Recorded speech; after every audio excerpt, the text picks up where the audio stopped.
Still with me?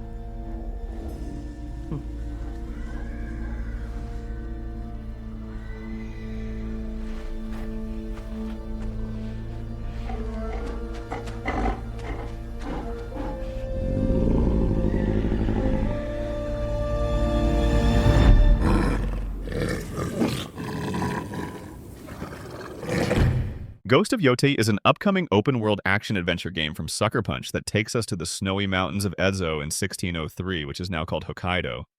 And it's set about 300 years after the story of Jin from Ghost of Tsushima. You play as a wandering warrior named Atsu, and she's probably not just a regular Ronin, because everything from her wolf-themed armor to her repaired ghost mask hints at some deeper past and maybe even some spiritual connection to the indigenous Ainu culture who believed animals were gods.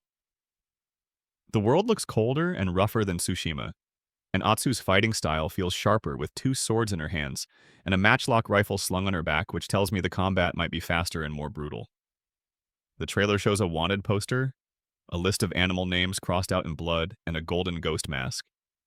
And all of that makes me think we're in for a more personal and mysterious story. If you liked Ghost of Tsushima but want something darker with deeper history and new weapons to master, then Ghost of Yote might be exactly what you're waiting for. Who are you? I thought we killed your whole family. The snake.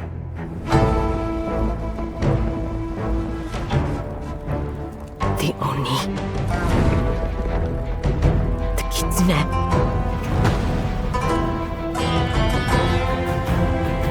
The spider. The dragon. Lord Saito. What are we going to do with this one? Welcome to Drawbridge, Sam, and to the G8V Magellan, our mobile base of operations. Come on. Sam, would you mind if I joined you? Humor him. His knowledge and experience will probably come in handy down the road. Death Stranding 2 is an action-adventure game that continues the story of Sam Porter Bridges, taking players on a new journey across harsh environments like Mexico and Australia, where survival and building connections remain central themes. The game's graphics are incredibly realistic, making every desert and mountain feel alive. And the gameplay now includes new ways to travel like monorails and the challenge of changing weather that can affect how you move.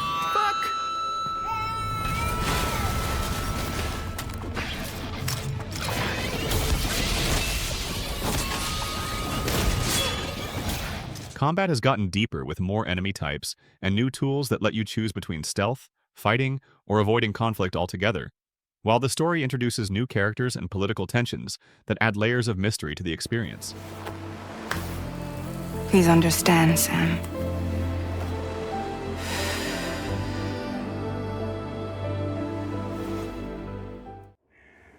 Votre attention, le soleil est sur le point de se coucher.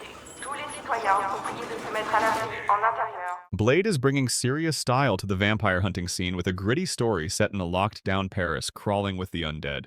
The whole city feels eerie and alive, with moody lighting and that signature arcane design that rewards exploration and stealth. This isn't a flashy superhero game, it's raw, grounded, and soaked in blood. Blade moves like a predator, silent 1 second and slicing heads the next. If you're into horror vibes and deep world building, this one might surprise you.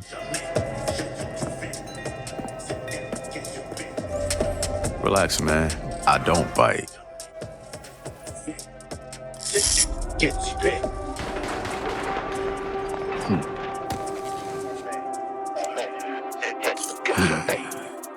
Lock up tight now.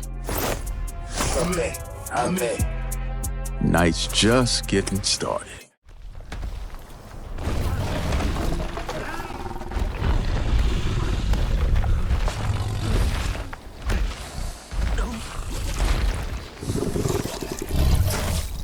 The Witcher 4 looks amazing, running on Unreal Engine 5 with beautiful graphics and smooth performance on PlayStation 5 at 60 frames per second.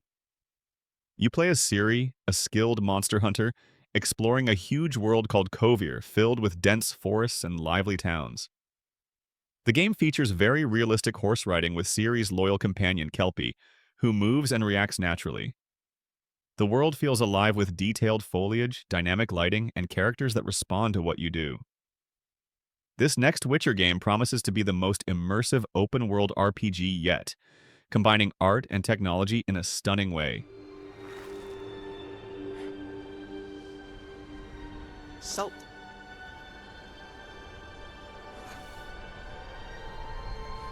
Almost had me fooled, Fruin.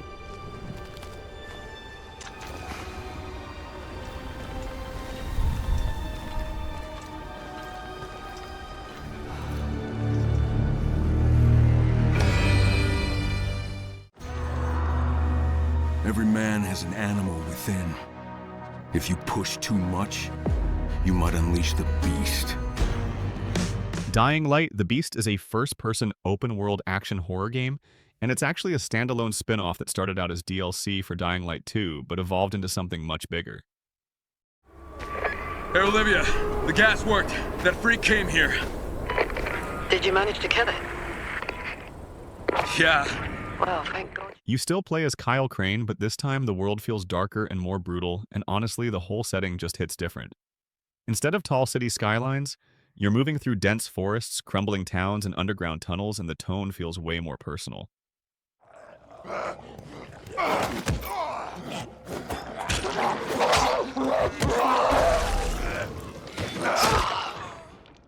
The grappling hook is back, but parkour seems toned down, which might disappoint some fans, but the new enemy types like invisible volatiles and electric mutants look terrifying in a good way.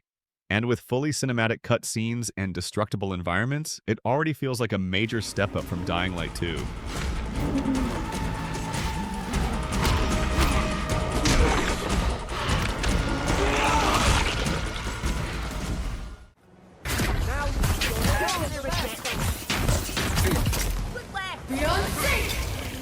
Avowed is a first-person RPG where you explore a mysterious land, fight deadly enemies, and use magic or swords to shape your own journey. And honestly, it's got a lot going for it. The combat is fun because you can mix different weapons and spells, but sometimes it feels a little rough around the edges.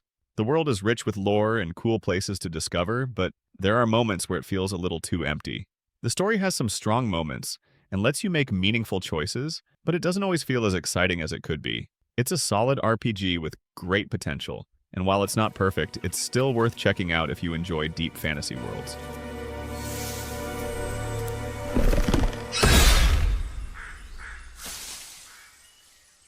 What do you know of the Living Lands?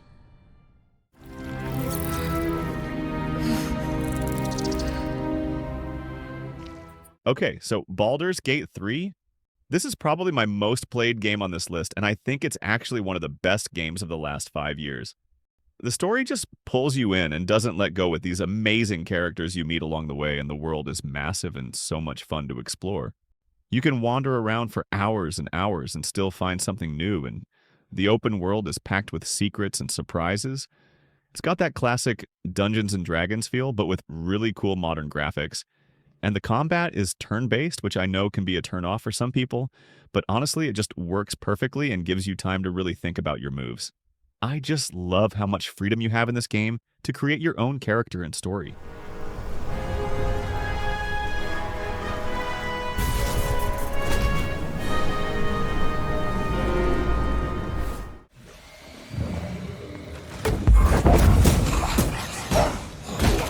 Banishers: Ghosts of New Eden is an action RPG that puts you in the shoes of two ghost hunters, Red and Antea, as they explore a cursed town filled with spirits and tough choices. The combat is a fun mix of swordplay and supernatural powers, where you switch between Red's physical attacks and Antea's ghostly abilities, making every fight feel different. But what really stands out is the story. It's emotional, full of difficult decisions, and actually changes depending on what you do. The world is dark and atmospheric, with creepy locations and a haunting soundtrack that pulls you in. Some parts of the game can feel a bit slow, and the combat takes time to get used to, but the way it blends action with storytelling makes it a really unique experience. If you love RPGs that actually make you think, this one is worth playing.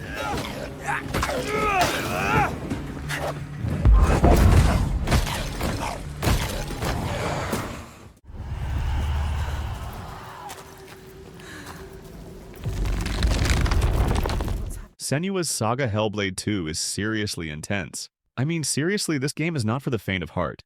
The story is gripping, and the way it tackles mental health is really something else.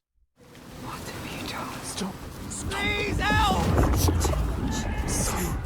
You're right there with Senua, battling her inner demons, and the voices in her head are so realistic, it's actually kind of unsettling. The combat is brutal too, and you really have to be strategic to survive.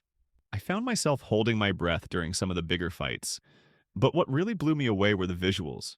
The environments are stunning, and the way they blend reality with Senua's perceptions is just incredible. I found myself stopping to admire the scenery all the time, which I don't usually do in games. Honestly, Hellblade 2 is more than just a game, it's an experience. It's definitely challenging and emotionally draining, but it's also incredibly rewarding. If you're looking for something different and thought-provoking, then this is the game for you.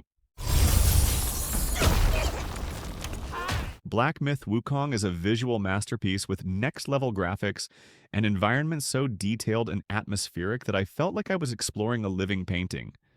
And the combat is just as impressive because it's fast-paced and challenging, with a deep moveset that lets you unleash some seriously cool combos and transformations to outsmart your enemies. I especially loved experimenting with all the different ways to fight and figuring out which abilities worked best against different enemies. While the story could have been a bit more engaging and some of the boss fights were definitely tough as nails, those are honestly minor complaints in an otherwise incredible game that any fan of action RPGs or anyone who appreciates stunning visuals and challenging gameplay should definitely check out.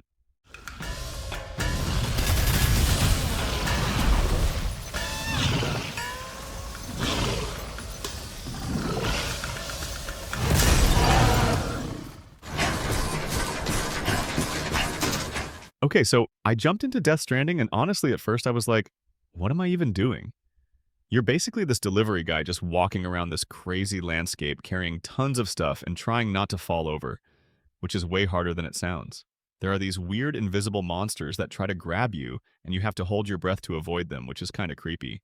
I will say the story is pretty wild and the world is really interesting to explore, but it definitely gets a bit repetitive. I mean, some might call this game a walking simulator, which it probably is, and it might not be for everyone, as a lot of people might find it boring. But there's something about it that just kept me going, like I had to see what was next and where this crazy story was going. Plus, the graphics are insane and the soundtrack is amazing, so that definitely helped keep me hooked. Opa, bora lá.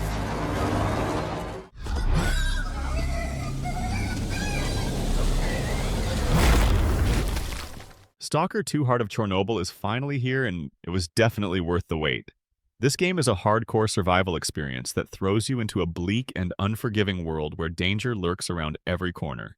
The atmosphere is incredible with stunning graphics and sound design that really immerse you in the zone. I loved exploring the eerie abandoned buildings and scavenging for supplies while trying to avoid deadly anomalies and mutated creatures.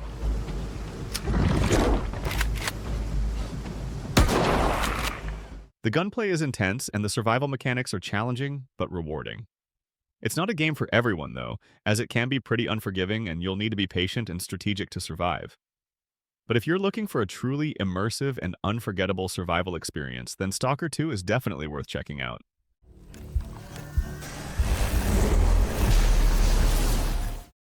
Okay, so I jumped into Dragon's Dogma 2, and at first I was like, whoa, this is a little rough around the edges, because some things were glitchy and it felt kind of clunky. But you know what? They've been putting out a bunch of patches, and the more I played, the more I got hooked. Seriously, the combat is just so satisfying, especially when you're like climbing up a giant cyclops and stabbing it right in the eye. Plus, the world is huge, and there's always something cool to discover around every corner. And can we talk about the pawns? I love those little guys. They're always there to back you up in a fight, and they actually learn and get stronger as you play, which is really awesome. I will say that some of the quests can get a little repetitive, and the menus are kind of confusing, but honestly, that didn't bother me too much. If you're into action RPGs with a huge world and tons of freedom, you should definitely check out Dragon's Dogma 2. Okay, so I finally got around to playing Final Fantasy VII Rebirth, and let me tell you, it was like stepping back into a world I knew and loved, but with a whole new perspective. Remember all those awesome moments from the original? Well, they're back, but with even more depth and detail. And the story goes in some crazy directions that I totally didn't see coming. I got so attached to the characters this time around, like they felt like old friends. And the combat kept me on my toes with all the different strategies and abilities you can use.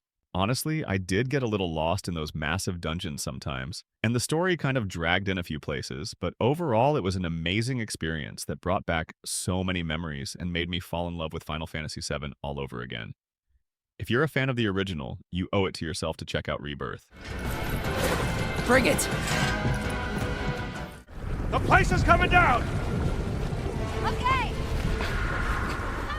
Okay, so I finally got my hands on Indiana Jones and the Great Circle, and wow, this game is a wild ride from start to finish.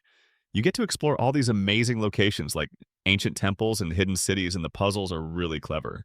I spent hours trying to figure some of them out. The story is super exciting too, with plenty of twists and turns that kept me guessing the whole time, plus the graphics are incredible. It actually feels like you're in a classic Indiana Jones movie. The combat can be a little clunky at times though, and I wish there were more enemy variety because after a while it starts to feel a bit repetitive.